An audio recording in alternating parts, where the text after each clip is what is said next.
এতক্ষণে আপনারা আশা করি বুঝে গেছেন আজকে ঠিক কি নিয়ে আলাপ করতে যাইতেছি। যে ঠিকই ধরেছেন, আজকে কোটা নিয়ে কিছু কথা শেয়ার করতে চাইতেছি। আবার কোটা নিয়ে মাঠ গরম হইতেছে। এর সাথে সরকারি চাকরিতে আবেদনের বয়স সীমা 35 করার দাবিও যুক্ত হয়েছে। আমার অনেক ক্ষুদ্র ভ্রাতা কইছে যে দাদা এটা নিয়ে কথা বলেন। এরা একসাথে মাঠে নামার ঘোষণা দিচ্ছে। ফলে এই ইস্যুতে আবারও মাঠ গরম হইতে যাইতেছে। যদিও বাংলাদেশে এমনিতেই কাঁঠাল পাকা গরমে আর গ্রামে উন্নয়নের প্রচন্ড জোয়ারে, মানে প্রচন্ড লোডশেডিং এ আপনারা আধা সেদ্ধ অবস্থা দিন পার করতেছেন। এর মধ্যে কোটা নিয়া নতুন কইয়া মাঠ গরম হইয়া আবার গরম বেশি পড়ে কিনা সেটা আবার বড় কথা। যাই হোক, এই ঘটনায় অনেক ইন্টারেস্টিং বিষয় আছে। কি সেটা আসলে বুঝে নেই। তার আগে আজকে এক জাউরা নিয়ে আলাপ সেটা নেই। জাউরা এবং জাউরা প্রতিষ্ঠা। দেখেন সার্কাস, আপনার লাইফের প্রথম প্রেম? যখন আমি ক্লাস 8-এ পড়ি তখন। সেই প্রেম যেটা ওয়ান সাইডেড, কখনো বলা হয়নি, আজকে তাকে আমাদের মাধ্যমে বলতে পারবেন?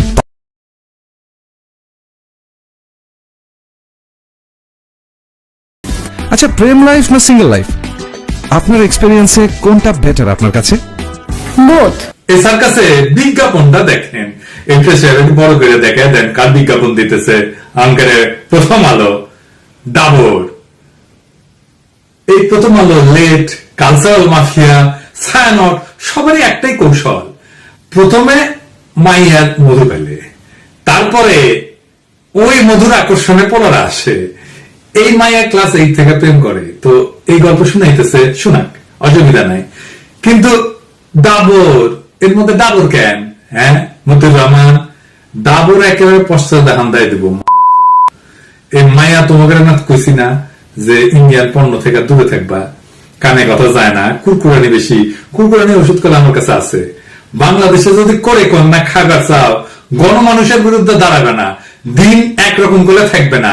আর এই দেশে প্রথম আলোর ছবিটা আর একবার দেখান তো, দোরাই স্বামীর লগে নিকা বসিচ্ছে, চুক্তি করিচ্ছে। এরকম কত চুক্তি যে আছে প্রথম আলোর ইন্ডিয়ার সাথে কে জানে। বাংলাদেশ ধ্বংস করার মিডিয়া কারিগর দুটা, একটা মতিউর রহমান আর একটা ডেইলি স্টার, মাহফুজা নাম। এরাই 111 ঘটায় হাসিনারে আনছে। যেদিন হাসিনা পড়বে সেদিনই প্রথম আলো আর ডেইলি স্টার অফিসে দখল নেওয়া লাগবে, করলে পাশা লাথি দিয়ে সব ঘটায় বাইর করে দিবেন। তারপরে কি করা লাগবে আমি কয়ে দেবো। এই দুটাই জাউরার জাউরা। এই দেন তো এদের দেন, ঠকাস ঠকাস করে মেরে দেন। আর ওই যে ভারত বন্ধু পেলাম কয়টা, আর একটা পেলাম, তাই না? হ্যাঁ, আগের গুলোর সাথে দেখান, অপূর্ব, জান্নাতুল পিয়া, মেহজাবিন, আব্দুল মুত্তুষার আর এ তানজিন তিশা। এখন আমার ক্ষুদ্র ভাতাটা কবে যে মায়াদের বয়কট করলে বাকি থাকবে কে? কেউ তো বাকি থাকবে না, না থাকাই তো উচিত। হ্যাঁ, এই বালগুলো দেখা লাগবে কে? না আছে চেহারা, না আছে ফিগার, না জানে অভিনয়। এই যে জান্নাতুল পিয়া, ওর ফিগার তো সরিষার তেলের বোতলের না কার। হ্যাঁ, তো দেখেছেন, ছবি দেখেছেন, জায়গা মতো দাঁড়াইছে আর কি, ড্যাডি অফ দ্য নেশনের। হ্যাঁ, তো দেখবাই যখন তখন মার্গট রবি দেখবা, গ্যাল গাডেদের দেখবা, স্কারলেট জোহানসন দেখবা। হ্যাঁ, এইসব জলে জলে দেখার দরকার আছে। এমন ক্ষুদ্র ভাতরা করবো, দাদা আপনি কে করে জান্নাতুল পিয়া ফিগার দেখেছেন? দেখেছি, শুধু দেখি না, ম্যাপও লিছি। বাংলু সেকুলাররা ওই যে প্রগতিশীলতা বেছে না, এরা গ্ল্যামার বেছে। প্রগতিশীলতা এদের গ্ল্যামারের মেরে দেবো, আর এটাই রাজনীতি। যাই হোক, কোটা প্রসঙ্গে আসি। কার্ল রানির ক্ষমতার চরিত্র এবং তার দেশ শাসনের ধরন বোঝার জন্য এই ঘটনাটা একটা অতি উৎকৃষ্ট উদাহরণ। কার্ল রানির তো গুণের শেষ নাই। এই ঘটনায় তার কিছু পুরানা গুণ আবার নতুন করে প্রকাশ পাইতেছে। এই কার্ল রানির কর্তৃত্ববাদী শাসনের কথা গোটা দুনিয়া জানে। হাসিনার 15 বছর শাসন আমলে অনেকবারই তাদের বেকায়দায় পড়তে হয়েছে। জনগণের দাবির মুখে তার অবস্থান পরিবর্তন করতে বাধ্য হয়েছে বেশ কয়েকবার। যেমন নিরাপদ সড়ক আন্দোলনে সড়ক আইনের কিছু সংস্কার হয়েছিল, বেসরকারি বিশ্ববিদ্যালয় থেকে ভ্যাট আদায় বাতিল হয়েছিল এবং সরকারি চাকরিতে কোটা ব্যবস্থা বাতিল করা হয়েছিল। হ্যাঁ, কিন্তু অবাক করা বিষয় হলো যেগুলো সবগুলোই আবার ধীরে ধীরে ফেরত আসতেছে। আপনি কুত্তার লেজ যদি 100 বছরের চুঙ্গার মধ্যে বইরা রাখেন না, তো তারপরে যখনই ছেড়ে দিবেন আবার দেখবেন বাঁকা হয়ে গেছে। বিশ্বাস না, ট্রাই করে দেখতে পারেন। অবশ্যই ট্রাই করার দরকার নাই, লিগের দিকে তাকাইলে এটা বুঝবেন। এই লিগ হইতেছে কুত্তার লেজ। তো এই জন্যই কুত্তার সাথে এদের এত ভাব ভালোবাসা হয়, বুঝছাও? ওই যে পোলাটা দেখেন না, ওই যে হাসিনা পোলা, হ্যাঁ, ও কুত্তা প্রেমী। হ্যাঁ, কুত্তা লেগে বসে থাকে। কুত্তাটা কত সুন্দর আছে। তো যাই হোক, ওই জনগণের আন্দোলনের মুখে এগুলো যেগুলো মেনে নিছে বলে এতদিন আপনারা মনে করছিলেন, তা সবই কিন্তু একের পর একটা এখন ফেরত আসতেছে। আন্দোলনের মুখে কাউয়া কাউয়া কাদের, ওই যে কাউয়া কাউয়া সাউন্ড না, জোরে দেন, আরো জোরে দেন, আরো জোরে দেন, হয়েছে। ওই যে সড়ক আইনে কইছিল না, যে সড়ক আইনে যে কঠিন কঠিন বিধানগুলোর যুক্ত করার ঘোষণা দিছিল না, সেগুলো ইতিমধ্যে শিথিল করা হয়েছে কিন্তু জানেন। উচ্চ আদালতে ভ্যাট প্রত্যাহারের ঘোষণা বাতিল হয়েছে। সবশেষে কয়েকদিন আগে উচ্চ আদালত সরকারি নিয়োগের ক্ষেত্রে এই মুক্তিযোদ্ধা কোটা বাতিল সংক্রান্ত পরিপত্রে অবৈধ ঘোষণা করছে। মানে হইল হাসিনার তার লেসপেন্সারদের মুখের কথার কোনো দাম নাই, ও গুয়াদের রক্ত আর মুখ দিয়ে মিশা কথা বাড়ায়। আপনি শয়তানকে বিশ্বাস করতে পারেন, কিন্তু এদের বিশ্বাস করলে চিরতরে ধরা খেবেন। শয়তানও ওদের গরু মানে, কিন্তু আমরা ঠিকই ওদের জারমে ধরে ফেলতে পারি। যাই হোক, কোটায় আবার ফিরে আসি। স্বাভাবিকভাবে এই রায়ের পরে সমাজে প্রতিক্রিয়া শুরু হয়েছে, দেশে বিভিন্ন শিক্ষাঙ্গনের প্রতিবাদী মিছিল মিটিং আবার শুরু হইতেছে। তো এবার আসেন একটু আগে ফিরে আসি, অনেকে হয়তো জানেন না কোটা সংস্কার আন্দোলন সম্পর্কে, একটু ফিরে দেখি। আওয়ামী লীগ সরকার ক্ষমতা আসার পরে যে কয়েকটা গণদাবি তাদেরকে পিছু হতে বাধ্য করছিল, তার মধ্যে অন্যতম ছিল কোটা বাতিলের দাবিতে আন্দোলন। কিন্তু আন্দোলনটা কোটা বাতিলের দাবিতে করা হয় নাই, কিন্তু তারা শুরু থেকেই চাইছিল কোটা সংস্কার। কোটা বাতিল আর সংস্কার এই দুইটার মধ্যে কিন্তু পার্থক্যটা মনে রাখতে হবে। আন্দোলনের নামই ছিল কোটা সংস্কার আন্দোলন, কিন্তু আন্দোলন যখন সারা দেশে ছড়ায় পড়ে, সরকার অনর অবস্থান থেকে সরে আসতে বাধ্য হয়। কাটালানির সবকিছুতে ক্রেডিট নেওয়ার অভ্যাস আছে, তাই তখন সে কোটা বাতিলই করে দিছিল। তখন আন্দোলনকারীরা ভাবছিল, আরে বা চাইলাম সংস্কার করে দিল বাতিল, হ্যাঁ চাইছিলাম পিস্তল দিল কামান। কিন্তু এখন আবার হাইকোর্টের রায়ের মাধ্যমে কোটায় বাতিলকে অবৈধ ঘোষণা করে বহাল রাখার আদেশ দেওয়া হয়েছে। জার্মানিটা দেখেছেন, ফলে কোটা নিয়ে আবারও আন্দোলন শুরু হইতেছে। এই বিষয়ে আমরা আজকে বিস্তারিত কথা বলার চেষ্টা করব। আদালতের মাধ্যমে নানা ইতরামির বাস্তবায়ন এই আমলে প্রায় শিল্পের পর্যায়ে পৌঁছে গেছে, হাসিনা নিয়ে গেছে। এক একটা হারামি কোর্টকে, হাইকোর্টকে পুরাই মুজিব কোর্ট বানাই ফেলছে। এই দেখেন, ডেইলি স্টারের বিশাল প্রগতিশীলটারে আস্তে আস্তে জামিন দিয়ে দিচ্ছে, বুঝছাও। এটা যে শিশু নির্যাতক, এটা নিয়ে এর আগে একটা ভিডিও কথা কইছিলাম, কিন্তু এই যে ভিডিওটা আদালতের ক্রিমিনাল অ্যাক্টিভিটির এই যে একটা নিদর্শন হয়ে থাকলো, সময় মতো ওদের ধরা হবে, এটা নিয়ে এখন আর বিস্তারিত কইলাম না। যাই হোক, কোটা প্রসঙ্গে বিস্তারিত করার আগে 2018 সালে শুরু হওয়া এই আন্দোলনের পটভূমি আমরা একটু দেখে নিই, কারণ এখনকার অনেক যুবক তরুণ সেই সময় আরো অনেক ছোট ছিল, হয়তো পুরো বিষয়টা এখনো জানেন না। আসেন এটা আবার দেখে নিই। হাসিনার পোশাক উত্তাগুলা যত উন্নয়নের ঢোল বাজাক না কেন, সীমাহীন বেকারত্বের ফলে তরুণদের মনে ব্যাপক অস্থিরতা, হতাশা আর ক্ষোভ আছে। এর মধ্যেও তারা দেখবেন যে খাইয়া না খাইয়া একটা চাকরির জন্য দিন রাত চেষ্টা করে। ঢাকা বিশ্ববিদ্যালয়ের লাইব্রেরির সামনে যে বিশাল লাইন দেখা যায় না, এটা নিয়ে কিন্তু অনেক ট্রল হয়। কিন্তু একটা চাকরি ছাড়া যার জীবন অন্ধকার, পরিবারের সদস্যদের দায়িত্ব যার কাঁধে, যার প্রেমিকার বিয়ে হয়ে যাবে নিজের ক্যারিয়ার ঠিক না হইলে, তার বাস্তবতা তো আমরা অনেকে বুঝতে পারবো না। একটা দেশে উচ্চ শিক্ষা নিয়ে সবাই জ্ঞান চর্চার দিকে যাবে না, উচ্চ শিক্ষার চাকরি না, প্রধান হওয়া উচিত যে জ্ঞান। কিন্তু আমাদের দেশে সমাজে কেউ গাছতলায় আর কেউ পাঁচতলায় যাবে, যেটা কি দিয়ে নির্ধারিত হয়? জ্ঞান দিয়ে নির্ধারিত হয় না। এটা ঠিক হয় ধান্দা দিয়া, চাটার ধান্দা, চাটার যোগ্যতা, মামা খালুর দৌড়, এগুলো দিয়ে ঠিক হয়। তাই একটা সাধারণ ছাত্র পড়ার পাঠ চুকায় ফেলার আগেই বিসিএস এর দিকে ঝোঁকে। তাতে ক্ষমতার সুবিধা নেওয়ার চাইতে একটা নিরাপদ জীবন চাওয়ার বাসনায় বেশি থাকে, অন্তত প্রথম দিকে। কিন্তু এই সরকারি চাকরি যখন গোপালী কোটার দ্বারা বন্টন করে দেওয়া হয় লিগেল লোকদের মধ্যে, তখন আসলে হতাশা হয় স্বাভাবিক। আর এই হতাশা থেকে যৌক্তিক একটা আন্দোলন শুরু করছিল সাধারণ ছাত্রছাত্রীরা। পরে সেই কোটা সংস্কার আন্দোলন দেশ জুড়ে শিক্ষার্থীদের মধ্যে বিস্তৃত হয়েছিল। বাংলাদেশের বেকারত্ব, বিশেষ করে শিক্ষিত বেকার, এটা বড় সমস্যা। প্রায় 4 কোটি তরুণ বেকারত্বের অভিশাপে নিপীড়িত। এই হতাশ তরুণদের আন্দোলন দমন করতে ছাত্রলীগের আক্রমণ, পুলিশের মামলা, নির্যাতন, আদালতের রিমান্ড এবং বিশ্ববিদ্যালয় প্রশাসনের নিপীড়ক বান্ধব অবস্থান গ্রহণে দিন দিন আন্দোলনকে আরো প্রবল করে তুলতে থাকে। এর সাথে যোগ হয়েছিল আন্দোলনকারী নারী শিক্ষার্থীদের উপরে যৌন আক্রমণ। শহীদ মিনারে ছাত্রলীগ একাধিকবার আক্রমণ করছে কোটার বিরুদ্ধে সংগঠিত হওয়া সাধারণ ছাত্রদের উপরে, এমনকি শিক্ষকরা তার হাত থেকে রক্ষা পায় নাই। যাই হোক, কোটা সংস্কার আন্দোলন বাংলাদেশের সব ধরনের চাকরির ক্ষেত্রে কোটার ভিত্তিতে নিয়োগের যে প্রচলিত ব্যবস্থা, সেইটা সংস্কারের দাবিতে সংগঠিত হয়েছিল এবং এটা দ্রুত সারা দেশে ছড়ায় পড়ছিল। 1972 সাল থেকে চালু হওয়া কোটা ব্যবস্থা সংস্কারের দাবিতে চাকরি প্রত্যাশী সাধারণ শিক্ষার্থীদের বাংলাদেশ সাধারণ ছাত্র অধিকার সংরক্ষণ পরিষদের নেতৃত্বে 2018 সালের জানুয়ারি থেকে ধারাবাহিকভাবে বিক্ষোভ এবং মানববন্ধন কর্মসূচি পালন করতে শুরু করে। অবশেষে লাগাতার আন্দোলনে শিক্ষার্থীদের অভূতপূর্ব অংশগ্রহণের ফলে প্রথম এবং দ্বিতীয় শ্রেণীর সরকারি চাকরিতে 46 বছর ধরে চলা কোটা ব্যবস্থা বাতিল ঘোষণা করতে বাধ্য হয় হাসিনা। চাকরিতে কোটা প্রবর্তনের পটভূমি যদি দেখি, তাহলে দেখা যাচ্ছে বাংলাদেশ স্বাধীন হওয়ার পর সর্বপ্রথম 1972 সালে সরকারি চাকরির ক্ষেত্রে কোটা ব্যবস্থা প্রবর্তন করা হয়। সেই সময় মেধা তালিকার 20% বরাদ্দ রেখা 40% জেলা ভিত্তিক, 30% বাংলাদেশের স্বাধীনতা সংগ্রামে অংশগ্রহণকারী মুক্তিযোদ্ধা পরিবারের সদস্যদের জন্য এবং 10% যুদ্ধে ক্ষতিগ্রস্ত নারীদের জন্য বরাদ্দ দেওয়া হয়। ফলে এই মেধার অবমূল্যায়ন শুরু থেকেই ছিল, এটা দেখতে পাওয়া যাচ্ছে। কিন্তু কোটার মাধ্যমে কিভাবে বৈষম্য বাড়ানো হয়েছে, আসেন সেটা একটু দেখি।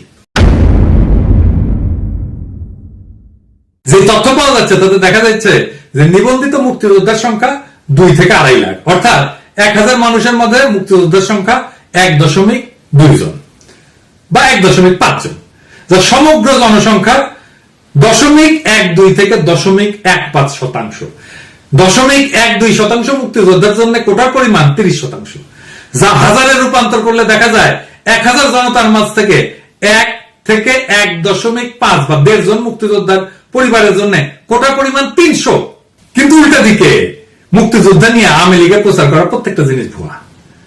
মুক্তিযোদ্ধা শহীদের সংখ্যা ভুয়া, মুক্তিযোদ্ধার সংখ্যা ভুয়া। এই সংখ্যা তো ভূতের গল্পের রাক্ষসের মতো দিন দিন বাড়ে। এই বিষয়ে আমার বইতে আমার কিন্তু বিস্তারিত লিখছি। যাই হোক, বর্তমানে বাংলাদেশের বিভিন্ন সরকারি চাকরির ক্ষেত্রে 55% বেশি কোটা আছে, যার মধ্যে মুক্তিযোদ্ধা কোটা 30%, জেলা ভিত্তিক কোটা 10%, নারীদের জন্য 10% এবং ক্ষুদ্র নৃগোষ্ঠীর জন্য 5%।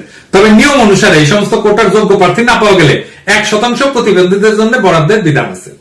সংবিধান অনুসারে কোটা কিন্তু অসাংবিধানিক। কিভাবে? কারণ সংবিধানের 19-1, 29-1, 29-2 অনুচ্ছেদ সমূহে চাকরির ক্ষেত্রে সকল নাগরিকের সমান সুযোগের কথা বলা হয়েছে। এই পরিসংখ্যান থেকে সহজে বুঝতে পারা যাচ্ছে যে কোটা সংস্কার আন্দোলন কতটা ন্যায্য ছিল। আর এইটারে চেতনা বিরোধী বইলা সবাইকে জামাত শিবির ট্যাগ দিয়া অকথ্য নির্যাতনের লাইসেন্স দিছিল ছাত্রলীগকে। ডুগডুগি মতিয়া, ওই যে ডুগডুগি শব্দ দেন, হ্যাঁ এদিকে সেবা তো কিন্তু মুজিবের চামড়া দিয়ে ডুগডুগি বাঁচাতে চেয়েছিল। এই মতিয়া তাদেরকে রাজাকার বলে ঘোষণা দিছিল। এই আন্দোলন থেকে জন্ম হয়েছে গণ অধিকার পরিষদের, যার নেতা নুরুল হক নুরু। নুরুল হক নুরু হচ্ছে সাবেক ছাত্রলীগ নেতা এবং শেখ হাসিনাকে আম্মা ডেকে রাজনীতি শুরু করছিল। শুনে, আমি ছাত্রলীগের কর্মী ছিলাম না, শুধু ছোটখাটো একটা নেতাও ছিলাম, হলের পোস্টেড ছিলাম। 2.5 বছর বয়সে আমার মা মারা যায়, আর আমার ছোট ভাইকে এখানে এসেছে, ওর বয়স ছিল তখন 1 বছর। আমার মায়ের এটা আমি যতটুকু মনে করতে পারি। আর আজকে আমি মাননীয় প্রধানমন্ত্রী এতদিন টিভিতে আমি ওভাবে দেখতে পারিনি, কিন্তু আজকে দেখে আসলে আমার মনে হয়েছে যে তার মধ্যে আমার মায়ের চেহারাটা আমি কিছুটা দেখতে পেয়েছি, এরকম একটা জিনিস। যাই হোক, ছাত্রলীগ হিসেবে রাজনীতি শুরু করলেও কোটার দাবিতে সোচ্চার হওয়ার পরে প্রায় নিয়মিত তাকে ছাত্রলীগের হাতে আক্রান্ত হইতে দেখা যেত। ছাত্রলীগের মাইল খাইতে খাইতে খাইতে খাইতে পোলাটা নেতা হয়ে গেল। যাই হোক, এটা নিয়ে ভিডিও করছি, আর বেশি কিছু কই না আর কি। হ্যাঁ, তা আমি যা মূল্যায়ন করছিলাম সেই মূল্যায়নকে আমি এখনো সঠিক বলে মনে করি। পোলাটা বড় হয়ে সুলতান মনসুর হবে। ওরে নিয়ে কথা না কই, আমরা কোটার বিষয়ে থাকি আর কি।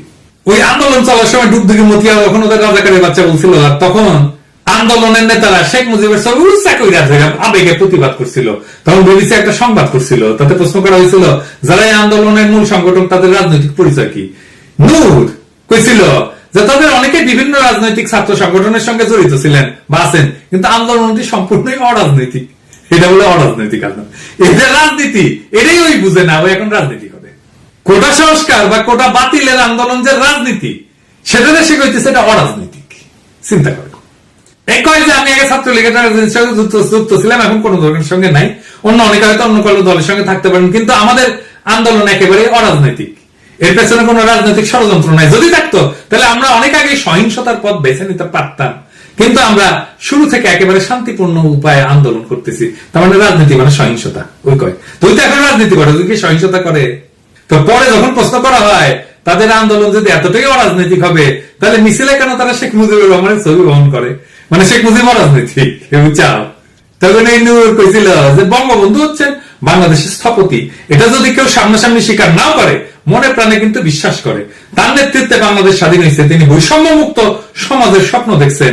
আমরাও বৈষম্য দূর করার আন্দোলন করছি, সেই জন্যই আমরা তার ছবি নিয়ে মিছিল করিচ্ছি। বুঝেন অবস্থা? বৈষম্য মুক্ত মহান নেতার আমলে মানুষ না খেয়ে মরছে। ৭৪-এর দুর্ভিক্ষ কি এমনি হয়েছে আমরা বানাই কই? বাসন্তের জাল পড়া ছবি কি মিশা? এই বুঝ নিয়ে যে রাজনীতি করে, তাহলে আপনি তারে কি করবেন? ফলে এই আন্দোলন যে সফল হবে না, এটাই স্বাভাবিক। কেন এটা সফল হইতো, এটা পরে আবার একটু করার চেষ্টা করুন। ওই সময় নূরের সাথে যোগাযোগের চেষ্টা করছিলাম, কথা বলার চেষ্টা করছিলাম, পাত্তাই দেয় না, কথাই হয় না, এতই রোয়াবর। বিবিসি তখন লিখছিল, আমরা দেখেছি একটি রাজনৈতিক ইস্যুর আন্দোলনে ছাত্ররা রাজনৈতিক নেতার ছবি নিয়ে মিছিল করছেন। বাংলাদেশের ছাত্র আন্দোলনের ইতিহাসে এমন নজির সম্ভবত এটাই প্রথম ছিল। শাহবাগে ছাত্রদের বড় বড় মিছিলগুলোতে সরকারি চাকরিতে কোটা ব্যবস্থার সংস্কার দাবি করা হয়েছিল। তাতে অনেকের হাতেই ছিল বাংলাদেশের স্বাধীনতা আন্দোলনের নেতা এবং প্রতিষ্ঠাতা রাষ্ট্রপতি শেখ মুজিবুর রহমানের ছবি। শুধু তাই না, আন্দোলনকারীদের মুখে শোনা যাচ্ছিল জয় বাংলা জয় বঙ্গবন্ধু স্লোগান, যেটি আসলে সচরাচর বাংলাদেশের ক্ষমতাসীন আওয়ামী লীগ এবং তাদের অনুসারী সংগঠনগুলোর সমাবেশই শোনা যায়। যাই হোক, কোটা তো আবার ফিরে আসলো, কিভাবে সেটা দেখি। 2018 সালের 4 অক্টোবর জনপ্রশাসন মন্ত্রণালয় সরকারি দপ্তর, স্বায়ত্তশাসিত, আধা স্বায়ত্তশাসিত প্রতিষ্ঠান, বিভিন্ন কর্পোরেশনের চাকরিতে সরাসরি নিয়োগের ক্ষেত্রে সরকারের বিদ্যমান কোটা পদ্ধতি সংশোধন করে পরিপত্র জারি করে। ওই পরিপত্রের বৈধতা চ্যালেঞ্জ করে 2021 সালে রিট করে চাকরি প্রত্যাশী এবং মুক্তিযোদ্ধার সন্তান ওহিদুল ইসলাম সহ 7 জন। আপনাদের হয়তো মনে আছে, কোটা সংস্কার আন্দোলন চলার সময় এই আন্দোলনের বিরুদ্ধে একটা অংশ সক্রিয় হয়ে ওঠে। বেগম মালিক, প্রজম মল্লিক, মুক্তিযুদ্ধের সন্তানদের বিভিন্ন সংগঠন নানা নাম ধরে কর্মসূচি দিতে থাকে। যাই হোক, আইনজীবী রাজেন মিডিয়াকে বলে যে 2018 সালের পরিপত্র আইনগত কর্তৃত্ব বহির্ভূত এবং বাতিল ঘোষণার ফলে 9ম থেকে 13তম গ্রেডে 30% মুক্তিযোদ্ধা কোটা পুনর্বহাল হল। এ বিষয়ে আমাদের আসিফ নজরুল ভাই এই কলাম লিখছেন। তাদের লিখছেন যে বাংলাদেশের সংবিধানের অন্যতম মূলনীতি হচ্ছে সাম্য, সুযোগের সমতা এবং বৈষম্যহীনতা। সমতার নীতি কিছু ক্ষেত্রে ব্যতিক্রম অনুমোদন করে প্রায়োগিক সমতা নিশ্চিত করার স্বার্থে। সমতার এই দর্শনের বিভিন্ন প্রকাশ আমাদের সংবিধানেও রয়েছে। যেমন সংবিধানের 29 অনুচ্ছেদে বলা আছে, নাগরিকদের যে কোনো অনগ্রসর অংশ যাতে সরকারি চাকরিতে উপযুক্ত প্রতিনিধিত্ব লাভ করতে পারে সেজন্য বিশেষ বিধান প্রণয়ন করা যাবে।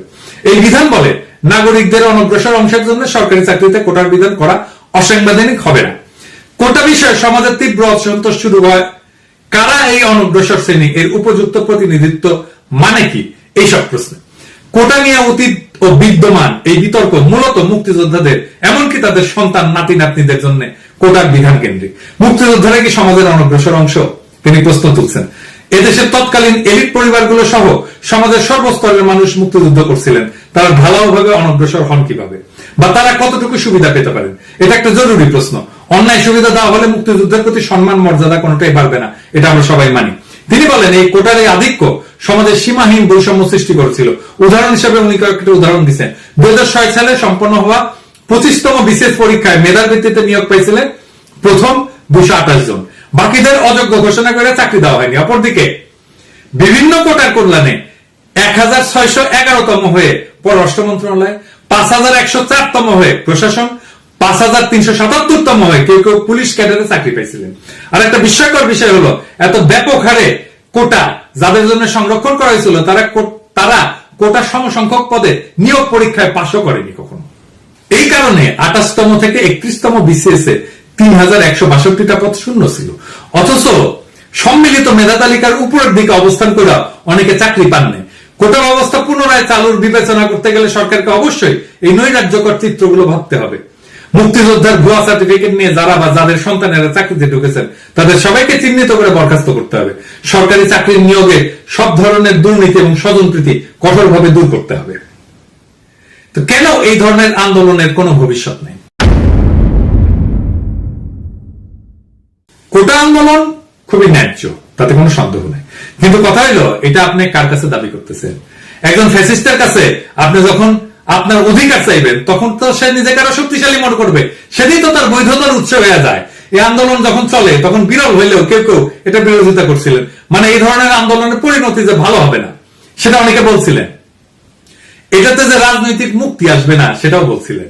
এই আন্দোলন থেকে যে নেতা দল তৈরি হয়েছে তারাও জনগণের আস্থা এবং আবেগকে অপমানিত করছে। কারণ এটা শুরু থেকেই লেনিনের ভাষায় একটা কথা আছে, পেটি বুর্জোয়া আন্দোলন। পেটি এটা একটা ফ্রেঞ্চ ফরাসি শব্দ, পেটি মানে ক্ষুদ্র, ছোট, ক্ষুদ্র স্বার্থের জায়গা থেকে আন্দোলন। এবং পেটি বুর্জোয়া আন্দোলন নিজের রুটি রুজির জন্য, নিজের স্বার্থের জন্য আন্দোলন, এইটা দিয়ে কোনোদিন রাজনৈতিক মুক্তি আসে না, আসতে পারে না, যদি না সে আন্দোলনের সাথে মতাদর্শিক সংগ্রাম যুক্ত না হয়। এইটার মতাদর্শ ছিল আব্বাতন্ত্র।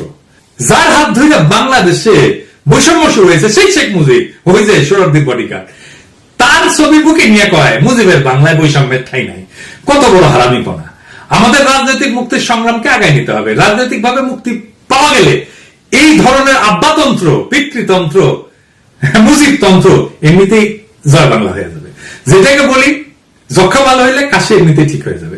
কিছু ইস্যুভিত্তিক আন্দোলন করে হুজুর তুলে সুলতান মনসুর টাইপের নেতা সামনে আসলে আমাদের মুক্তি আসবে না। তাই আমাদের দাবি ভারত এবং তাদের সহযোগীদের হাত থেকে বাংলাদেশকে রক্ষা করে একটা গণতান্ত্রিক রাষ্ট্র তৈরি করা, যাতে আর মুক্তিযুদ্ধের ব্যবসা করার সুযোগ না থাকে। চেতনার নামে দেশের সর্বনাশ করতে কেউ যেন না পারে, সেই শক্তিশালী প্রতিষ্ঠান তৈরি করা হবে। অসহায় বেকার প্রজন্ম থেকে আগামী প্রজন্ম যেন আত্মশক্তি নিয়ে বলিয়ান হয়ে বড় হইতে পারে, তেমন একটা দেশ গঠনের ঐতিহাসিক সংগ্রামে আপনারা লিপ্ত আছেন। কিন্তু ইতিমধ্যেই এই লড়াইকে জয়যুক্ত করেন, এই মাঠের লড়াইয়ে নামেন। আমাদের ভাইরা খায় না খায় ভারতীয় পণ্য বয়কটের আন্দোলন করতেছে, হাটে মাঠে ঘাটে বাজারে ওদের সাথে যোগ দেন। ইন্ডিয়া তাড়াইলে হাসিনাও তাড়ানো যাবে। হাসিনা বিদায় করতে পারলে কোটা মোটা আমরা ডাস্টবিনে চলে ফেলবো, আর কোটায় যারা চাকরি পাইছে তাদের পাঁচায় লাথি দিয়ে বের করে দেবো। সকলের জন্য সাম্যের রাষ্ট্র আমরা গড়ে তুলবো। সেই দিনকে আসেন আমরা বাস্তব কইরা তুলি। তাছাড়া যতই আন্দোলন করেন কোনো লাভ হবে না, সাময়িক ভাবে পিছু হটবে, তারপর কুত্তা হাসিনার লেজ আবার বাঁকা হয়ে যাবে। তাই আসেন ওই কুত্তাটাকে সটাই।